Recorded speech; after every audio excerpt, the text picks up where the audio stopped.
De la lumière et de la grâce pour commencer ce concert et pour vous souhaiter la bienvenue sur Arte, bienvenue sur France Musique et surtout bienvenue à la folle journée de Nantes. Je suis particulièrement émue de pouvoir vous présenter ce concert aujourd'hui de cette 27e édition de la folle journée de Nantes qui voit son concert de clôture présenté dans un contexte particulier, vous le savez, mais c'est une édition d'autant plus folle que nous avons l'immense plaisir, vous l'entendiez à l'instant et vous le voyez, d'accueillir à nouveau le public dans la salle. De la lumière et de la grâce, c'est donc la thématique de cette édition. Nous avons convié pour cela deux immenses compositeurs, deux piliers de la musique occidentale. Il s'agit bien évidemment de Jean-Sébastien Bach qui ouvrait ce concert. Nous accueillerons aussi Mozart et nous aurons le plaisir de découvrir, de redécouvrir quelques-unes de leurs plus grandes œuvres au fil de ce concert. Et puisque la Folle Journée est un festival qui se place aussi sous le signe de la transmission, nous accueillerons de jeunes talentueux solistes, des musiciens plus confirmés également comme le violoniste Renaud Capuçon. Et pour les accompagner, ce sont pas moins de 3 orchestres différents qui vont défiler sur scène. Le Richard Carr Consort et Philippe Pierlot ouvraient d'ailleurs ce concert. On va les retrouver tout de suite avec la deuxième œuvre au programme de ce concert. Il s'agit du 8e concerto en ré mineur de Jean-Sébastien Bach. En soliste, elle entre en scène une jeune soliste néerlandaise extraordinaire. Elle a 21 ans à peine. Elle s'appelle Lucie Horsch. Je vous laisse découvrir cette flûtiste prodigieuse en compagnie de ses musiciens et je vous retrouve juste après.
Jean-Sébastien Bach, généreux ici dans cette œuvre joyeuse, dansante, contrastée, ce 8e concerto en ré mineur servi par cette jeune soliste incroyable, Lucie Horsch, 21 ans, jeune flûtiste à bec néerlandaise qui remporte un grand succès. Vous l'entendez, le public n'a même pas attendu la fin du concerto, la fin des 3 mouvements pour déjà l'applaudir.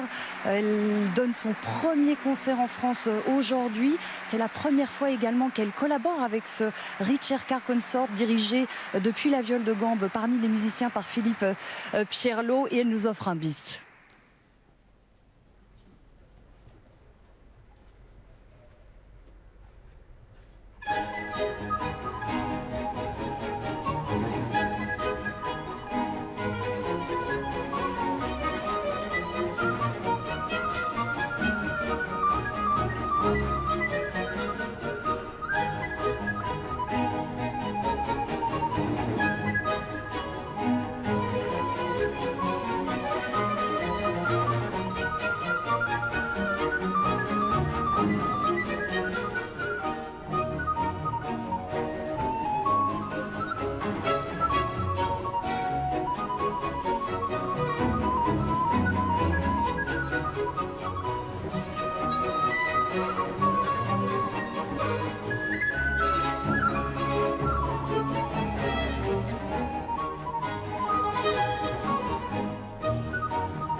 Mais quel plaisir d'écouter cette badinerie. C'est un extrait de la suite orchestrale en si mineur de Jean-Sébastien Bach que nous offrait en bis cette épatante jeune flûtiste néerlandaise, flûtiste à bec, Lucie Horsch, qui nous régalait avec cette petite badinerie et qui propose une très belle mise en lumière de son instrument. Je pense même que Lucie va nous en dire quelques mots. Bonjour, bravo Lucie et merci.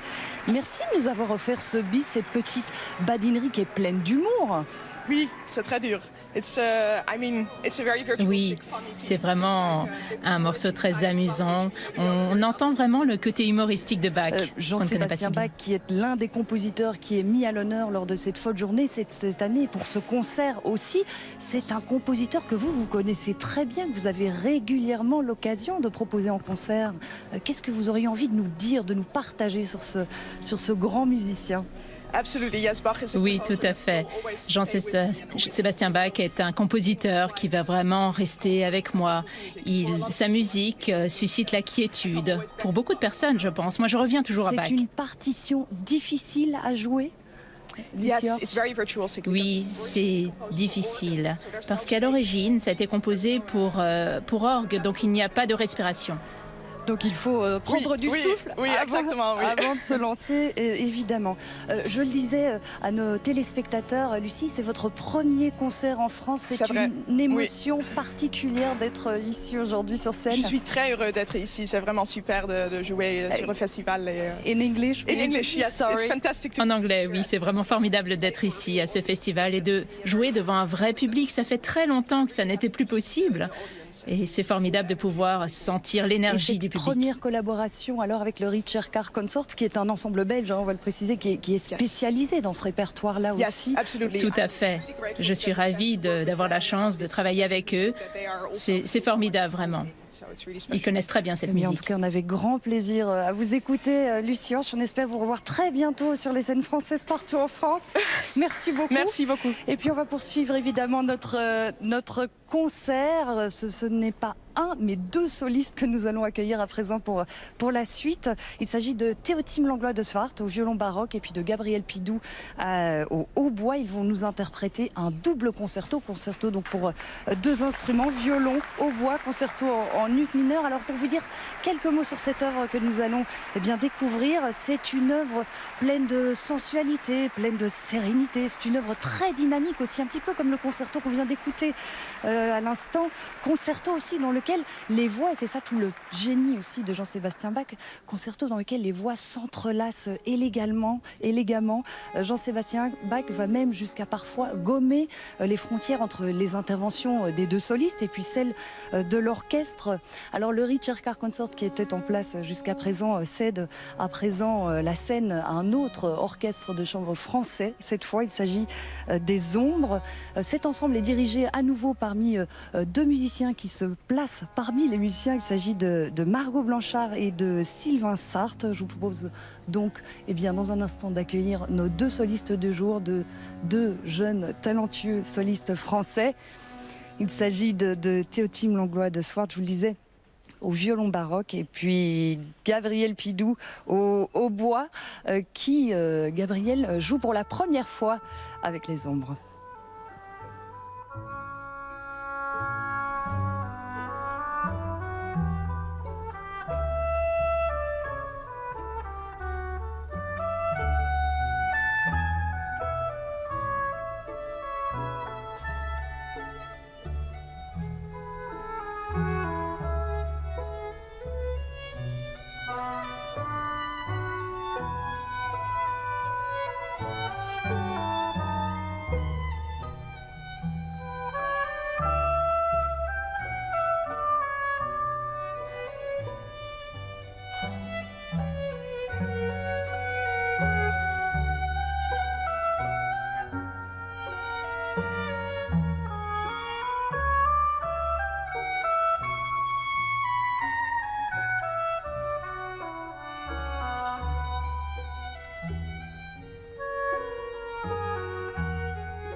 Et vous voyez ces sourires sur les visages de musiciens qui viennent ici de terminer ce double concerto pour hautbois et violon de Jean-Sébastien Bach. Ce plaisir de partager la scène avec le public présent dans la salle et puis avec vous qui nous écoutez, qui nous regardez, bien évidemment. Plaisir partagé entre les ombres, cet orchestre français de jeunes musiciens et puis ces deux solistes qui les accompagnaient, Gabriel Pidou et Théotime Langlois de Swart, pour bien continuer ce concert ici à la Folle Journée, concert de clôture donc.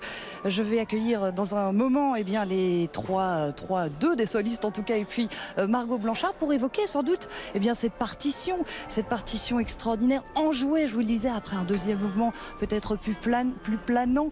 Bien nous avions de l'enthousiasme en tout cas avec le final. Bonjour Théotime. Bonjour. Et bravo. On vous voyait sourire dans ce troisième mouvement. C'est la joie de se retrouver le public. C'est la joie de ces concerts à la Folle Journée. Ça fait tellement plaisir d'être enfin devant un public et de pouvoir jouer ensemble. Donc c'est beaucoup de bonheur. Et puis de jouer, parce que c'est une patte un petit peu de ce festival, de jouer entre jeunes musiciens aussi, deux jeunes solistes entourés par les ombres. Et c'est vrai qu'avec Gabriel, ça fait pas mal d'années qu'on se connaît. On était au Conservatoire de Paris ensemble. Donc voilà, on prenait les pauses café ensemble et maintenant on est là, ici à la Folle Journée. Et c'est vraiment un grand plaisir de jouer. Ça représente quoi? C'est une autre étape de carrière? Ah oui, tout à fait, mais c'est vrai que pour nous c'est un grand tremplin et c'est incroyable qu'on nous ait fait confiance comme ça en sortie de confinement, qu'on soit déjà là pour cette réouverture. Ça fait vraiment très plaisir et on est très heureux. Et puis en direct à la télévision et à la radio, c'est pas mal. Première, donc merci Théotime. Je vais appeler Margot qui va prendre votre place pour évoquer évidemment les ombres. Bonjour et bravo Margot. Quel plaisir de vous écouter dans cette œuvre extraordinaire. Je crois que vous aviez envie de nous dire un mot sur Jean-Sébastien Bach. En quoi cette musique peut-elle parler à tout un chacun? Bonjour Saskia.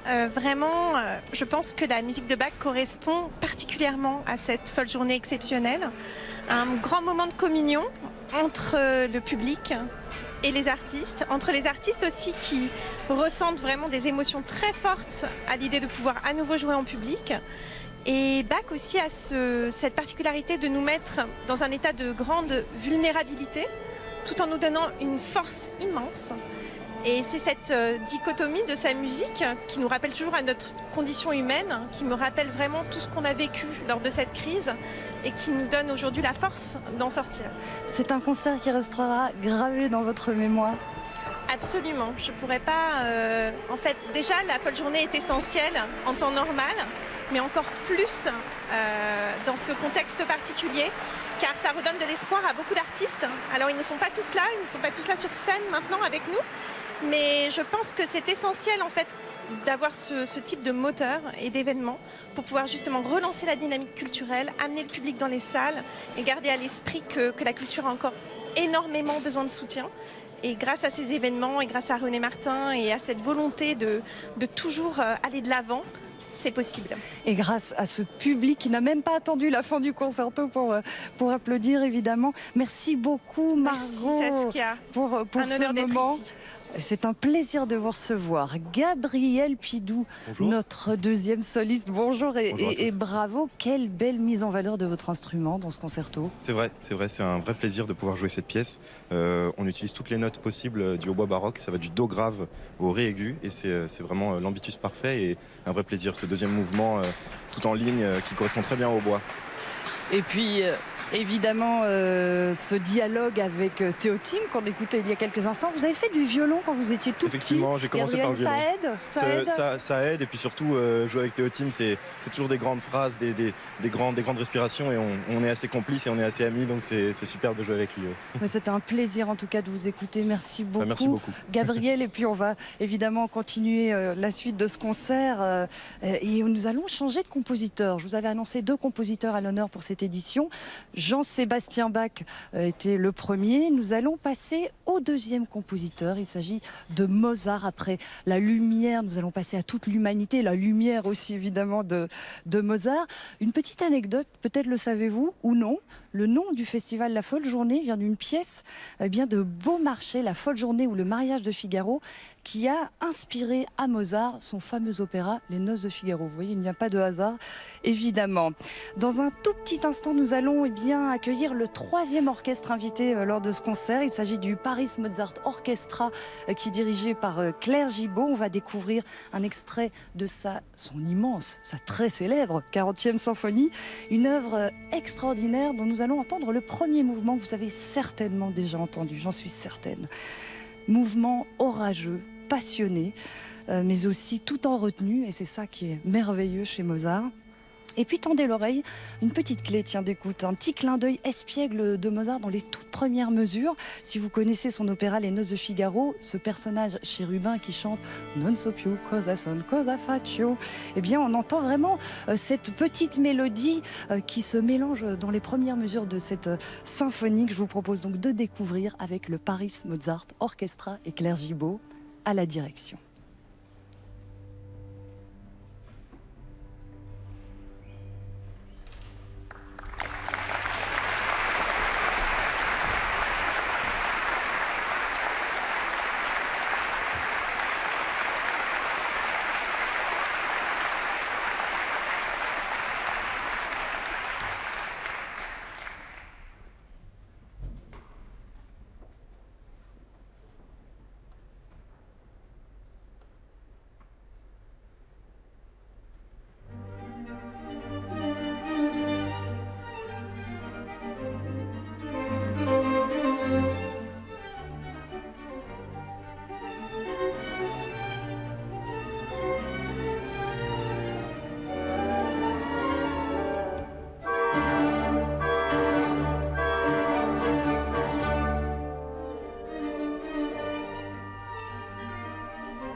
Et que de sourire également pour ce premier mouvement de la 40e symphonie de Mozart. Mozart, compositeur d'immenses symphonies, mais aussi de superbes concertos pour violon. Bonjour Renaud Capuçon. Bonjour, et bienvenue. On vous entendra tout à l'heure dans le troisième concerto pour violon de Mozart, dans quelques minutes évidemment.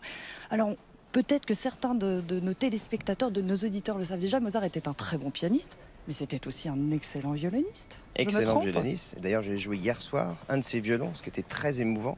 Un violon d'Acosta qu'il a joué dans les années à la fin de sa vie. Et ça m'a beaucoup inspiré pour l'articulation et pour toutes ces choses. C'était du Mozart que vous jouiez? Oui, c'était la concertante, la symphonie concertante que je jouais avec Gérard Cossé, qui lui-même jouait aussi un alto de Mozart. Et c'était une perspective vraiment très, très passionnante. Qu'est-ce qui se dégage de ce troisième concerto pour violon? Beaucoup de lumière, Enfin, ça va parfaitement avec le titre de la folle journée, parce que le mouvement lent, c'est la grâce, c'est un mouvement avec tellement de bonté, tellement de tendresse. Et puis le final, c'est la joie de vivre, et je pense qu'on en a vraiment besoin. On sent que tout le monde a envie de jouer, de s'exprimer. Les terrasses de café sont pleines, c'est pas pour rien. Et je pense qu'on a vraiment été muselé, on peut le dire, par cette pandémie. On s'en est plutôt pas mal sorti dans notre pays, même si évidemment des choses auraient pu être mieux. Mais voilà, je pense qu'il faut avancer maintenant. On est là et on a envie de jouer. En tout cas, on aura grand plaisir à vous écouter dans quelques minutes. Renaud, merci beaucoup. On va, avant d'écouter le violon de Renaud, passer au piano. Tout de suite, place à l'irrésistible 21e concerto pour piano de Mozart. En voici tout d'abord le célèbre deuxième mouvement, un andante rêveur qui n'en finit pas de s'étirer. Un bonheur absolu. Et nous allons accueillir sur scène un autre jeune soliste invité aujourd'hui, jeune soliste français. Son nom, Selim Mazari, et croisez les doigts pour lui ce soir, pour ce concerto. C'est la première fois qu'il le joue en public.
Magnifique Céline Mazari ici en soliste de ce 21e concerto de Mozart dirigé par Claire Gibault à la tête du Paris Mozart Orchestra. Alors, savez-vous ce que Claire Gibault aime par-dessus tout dans l'œuvre de Mozart? Eh bien, je vais la citer. Le fait que son œuvre nous plonge à la fois dans d'une joie douloureuse, une radieuse tristesse, mais elle aime par-dessus tout le fait que ce soit toujours la joie qui triomphe à la fin. Je ne vous avais pas menti en vous annonçant un magnifique programme de concert avec de magnifiques interprètes également, dont ce jeune Céline Mazari. Mais quelle merveille, quel plaisir de vous écouter et puis de vous regarder aussi. Vous êtes hyper expressif. Je me demandais, quand on joue un tel mouvement, un deuxième mouvement de ce 21e concerto, on pense à quoi, à qui, Céline? Ah bah, quand on entend le touti d'orchestre, on a le temps de penser à beaucoup de choses. On essaye de se concentrer, mais aujourd'hui, je sais pas, j'ai écouté l'orchestre, j'ai écouté la merveille, j'ai écouté la grâce et la lumière. C'est le thème de cette folle journée et je crois que j'ai pensé à rien. Et ça fait du bien de penser à rien. Vous avez un peu plané? Oui, j'ai plané. C'est une musique qui est extraordinaire. Elle est un petit peu... elle est pas, pour Mozart, qui est si structuré, on a tellement l'habitude de carrure régulière. Et là, tout change, tout est irrégulier. On a l'impression qu'il ne sait pas où il va, où il improvise. Je sais pas, il se passe quelque chose d'incroyable quand on joue cette musique. On stresse beaucoup avant. Oui, c'est ça que j'allais dire, parce que j'ai quand même annoncé à nos téléspectateurs et à nos auditeurs que c'était la première fois que vous le jouiez sur scène, ce concerto. Oui, il y a un peu plus de 20 jours. C'est un rêve de gosse? Ah oui, non, c'est un rêve de gosse, mais j'ai pas eu le temps de me dire que c'était un rêve de gosse. Il fallait que je me concentre pour l'apprendre bien, pour en profiter en fait. C'est un concerto qui est dangereux, ça va vite. J'ai même tellement eu envie de jouer là que j'ai failli faire la partie des bois, voilà, parce que j'avais juste envie de jouer. Mais je vous rassure, vous vous en êtes merveilleusement bien sorti. Bravo, c'était vraiment absolument magnifique, Céline. En tout cas, eh bien, on va évidemment continuer et puis dire un petit mot. C'est vrai que c'est une musique qui coule de source, en quelque sorte, puis qui est extrêmement difficile à jouer. Oui, c'est la divine simplicité de Mozart. C'est un compositeur qu'on connaît très bien. C'est un compositeur qu'on connaît depuis qu'on est enfant. Et qu'on va continuer à découvrir pour la suite du concert. Merci et encore bravo, Céline Mazari. À très bientôt. Merci beaucoup.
De la joie, de la lumière, encore dans ce troisième concerto pour violon qui se termine tout en finesse ici avec Renaud Capuçon qui dirigeait du violon le Paris Mozart Orchestra. On va avancer, continuer dans ce concert après le violon, le piano un petit peu avant. On va passer à un autre instrument soliste, la clarinette, avec le concerto pour clarinette en la majeure de Mozart. Il faut savoir qu'au moment de son écriture, la clarinette existait déjà depuis 100 ans, mais il n'y avait encore eu aucune œuvre d'envergure pour mettre cet instrument en valeur. Il faut donc attendre Mozart qui nous compose cette merveille qui va avoir une immense répercussion. Il va donner le goût à d'autres compositeurs pour écrire des œuvres pour cet instrument. Et quand on écoute le deuxième mouvement de ce concerto, on les comprend bien évidemment. On accueille sur scène Raphaël Sévère, clarinettiste, grand habitué de la folle journée. Et puis à la tête du Paris Mozart Orchestra, une jeune chef d'orchestre vénézuélienne. Elle a 25 ans, elle s'appelle Glass Marcano. Vous l'avez peut-être repéré au moment du concours La Maestra, c'était en septembre dernier, concours destiné aux femmes chefs d'orchestre où elle avait fait sensation. Je vous laisse en compagnie des musiciens.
ce superbe adagio du concerto pour clarinette de Mozart pour terminer ce concert de clôture de la 27e édition de la Folle Journée de Nantes. Que demander de plus? En tout cas, j'avais grand plaisir à partager ce concert avec vous. Un mot sur ce rendez-vous à venir sur Arte, ce sera dimanche prochain dès 12h45 et ce jusqu'en soirée. Nous vous emmènerons faire le tour de l'Europe avec les 9 symphonies de Beethoven qui seront jouées par 9 orchestres différents dans 9 villes européennes différentes. En tout cas, ce rendez-vous est à ne pas manquer. Moi, je vous souhaite pour ma part une très belle soirée sur Arte et sur France Musique et je vous dis à très bientôt. Tchuss.